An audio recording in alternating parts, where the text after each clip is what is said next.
Shabbat Shalom, a paz seja com vocês, a paz do nosso Senhor e Salvador Yeshua HaMashiach, o único e verdadeiro Messias. O que quer realmente o coração do Eterno? O que o Eterno realmente deseja? Qual o maior sonho, se fôssemos pensar assim, de Deus? Qual o maior sonho do Criador? Manter suas criaturas, manter seus filhos, manter o homem, a sua criação, a coroa de todo o projeto da humanidade. Mantê-lo salvo. A palavra salvação significa manter com vida. E não permitir que a morte devaste esta tão bela criação e esse projeto incrível, magnífico que foi a humanidade. Através do primeiro homem, Adão. Hoje nós vamos falar rapidamente uma reflexão sobre a Parashá Nitzavim, Parashá de número 51. Vamos falar hoje sobre Brit, Habrit, a aliança. Números capítulo 23, verso 19 me lembra: Deus não é homem para que minta, e nem filho do homem para que se arrependa. Deus, quando promete, cumpre. E o que está escrito na Bíblia, profeticamente, o que está escrito no cânon, na Escritura Sagrada, cumpre-se. E tem se cumprido até os dias de hoje. Vamos ler alguns versículos do livro de Deuteronômio. A porção dessa semana começa com os seguintes versículos. Deuteronômio, no capítulo 29, verso 9. Vós todos que estáis hoje presentes diante do Eterno, vosso Deus, os cabeças de vossas tribos, vossos anciãos e vossos policiais, todo homem de Israel, as vossas crianças, as vossas mulheres e o peregrino que está no meio de teu acampamento, desde o rachador de tua lenha até o tirador de tua água, para que entres na aliança do Eterno, teu Deus, e no seu juramento, que o Eterno teu Deus faz hoje contigo. Verso 12. Para que hoje te confirme para si por povo, e seja a ti por Deus, como te falou e como jurou a teus pais, Abraão, Isaque e Jacó. E não somente convosco faço essa aliança e este juramento, mas com aquele que hoje está aqui presente diante do Eterno, nosso Deus, e com aqueles que hoje aqui também não estão conosco. Deus faz aliança do menor com o maior. Desde o rachador de lenha, o tirador de água, até os faz aliança com os que estão aqui e os que não estão aqui presentes. Maravilhoso. Eu já preciso ir um outro texto com você e eu quero que você reflita comigo. Jeremias. Reflita comigo aqui em Jeremias, no capítulo 31, verso 35. Assim diz o Senhor, que dá o sol para a luz do dia e as leis fixas da lua e das estrelas para a luz da noite, que fende o mar e faz bramir as suas ondas. O Senhor dos Exércitos é o seu nome. Somente se esses decretos desaparecerem diante de mim, diz o Senhor, deixará a descendência de Israel de ser uma nação na minha presença.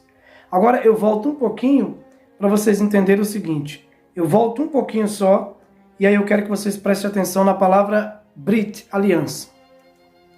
Vem dias, diz o Senhor, em que farei uma aliança nova com a casa de Israel, com a casa de Judá, não conforme a aliança que fiz com seus pais no dia que os tomei pela mão para os tirar da terra do Egito. Porque eles invalidaram a minha aliança, apesar de eu os haver desposado, diz o Senhor. Mas essa aliança que farei com a casa de Israel depois daqueles dias, diz o Senhor. Aí eu quero que vocês prestem atenção nisso aqui. Porei a minha lei em seu interior, e a escreverei no seu coração. Eu serei o seu Deus, e eles serão o meu povo. Reflitamos rapidamente sobre a palavra Habrit. Existe uma expressão na Torá hebraica que chama os filhos de Israel de filhos da aliança, os Bnei Abrit. Os Bnei Israel também são os Bnei Habrit, os filhos da aliança. Deus se manifesta no jardim do Éden e faz uma aliança com Adão, primeiro homem. Essa aliança é quebrada com um único mandamento, uma única proibição. Adão não tinha nenhuma lei a mais ou nenhuma proibição além de uma única proibição de não tocar na árvore do conhecimento do bem e do mal, para não apressar os saberes sobre o mal, porque até então Adão e Eva só conheciam o bem. Deus se manifesta um outro homem chamado Noé, e na sua geração perversa e corrompida, Deus acha graça em Noé, e Noé é considerado um tzadik, um justo na sua geração. E Deus faz uma aliança de salvação com Noé. Deus aparece a Abraham, Abraão, nosso pai, e Deus faz uma aliança poderosa com Abraão, Isaac e Jacó, de certa forma repetindo bênçãos especiais sobre a vida desses patriarcas, Abraão, Isaac e Jacó, bênçãos de certa forma equivalentes e até parecidas, como todas as famílias da terra serão benditas em ti. Como, por exemplo, em ti eu te abençoarei e abençoarei todo aquele que crê em mim.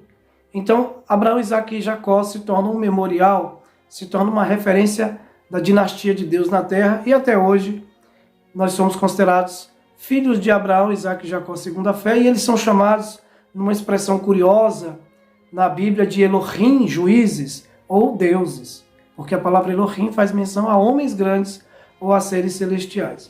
Enfim, esses deuses com letra minúscula da fé se tornam o ícone da nossa fé hoje, através de Jesus, porque através destes patriarcas essa aliança continua. Vamos para a vida de Moisés, Deus faz aliança com Moisés. Moisés já é um arquétipo do Cristo, assim como Davi também é um arquétipo do Cristo, que ainda não veio, e através de Adão, Noé, Abraão, Isaac, Jacó, Moisés, Davi, nós temos alianças que vão sendo feitas, alianças que vão sendo promovidas através das experiências de homens comuns, pecadores. Finalmente chegamos em Jesus, o Messias. E várias vezes nós vemos que Jesus representa o fim da Torá, representa o cumprimento dessas profecias. Jesus representa a aliança em si.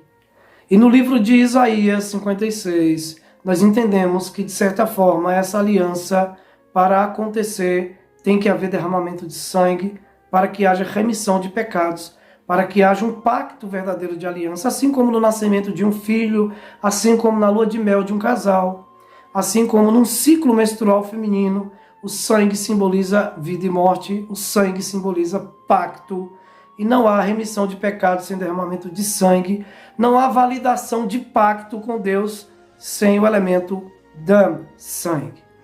E em Cristo, na sua morte e ressurreição, há o sangue, há o elemento sangue, há o elemento que caracteriza o pacto de vida e morte. E em Cristo Deus faz um pacto para viver ou para morrer. A humanidade em Cristo está aqui representada na paraxá de hoje. Então nós somos essas pessoas que estamos ali, nitzavim, parados, atentos, refletivos, pensando. Então eu quero chegar aqui nesse ponto sobre as alianças e dizer o seguinte: uma aliança não invalida a outra. A aliança de Jesus foi algo que veio confirmar todas as alianças anteriores. Certa feita eu fiz uma alegoria para uma pessoa e fui colocando tijolos um em cima do outro. E no finalzinho eu coloquei uma pedra redondinha e disse: essa pedra que está acima de todos esses tijolos é Cristo, segundo a expressão do apóstolo Paulo na primeira carta aos Coríntios, capítulo 3, verso 10. E o fundamento está colocado, e ninguém pode colocar outro fundamento além do que já está colocado.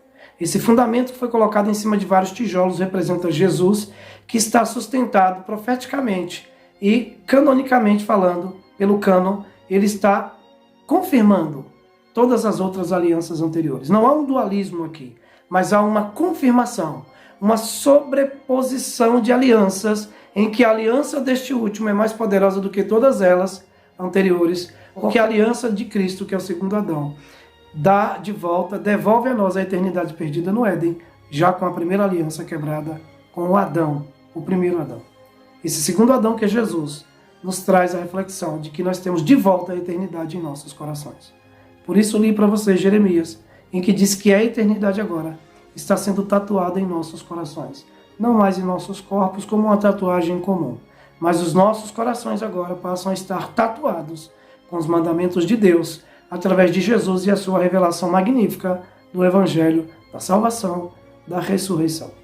Baruch Hashem, dê o seu like e inscreva-se no nosso canal. Toda semana nós temos reflexões aqui sobre as porções semanais.